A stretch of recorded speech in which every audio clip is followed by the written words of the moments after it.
UNITREE Robotics, a Chinese company, has introduced its latest four-legged product, the Go 1, which resembles the robot dog created by Boston Dynamics, the Spot. Despite the identical appearance of the two robots, UNITREE Robotics is targeting an altogether different market: individual consumers.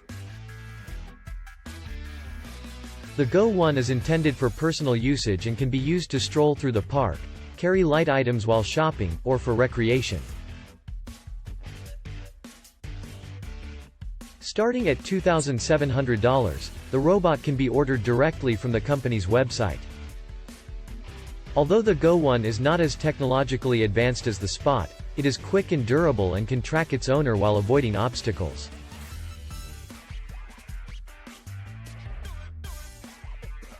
According to Wang Xingxing, founder and chief executive officer of UNITREE Robots, the company's quadruped robotics industry has had enormous software and hardware development progress.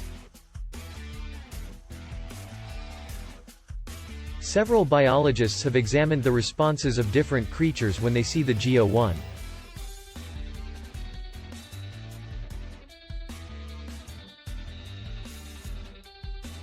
They have attempted to domesticate lions, cheetahs, hyenas, and other species.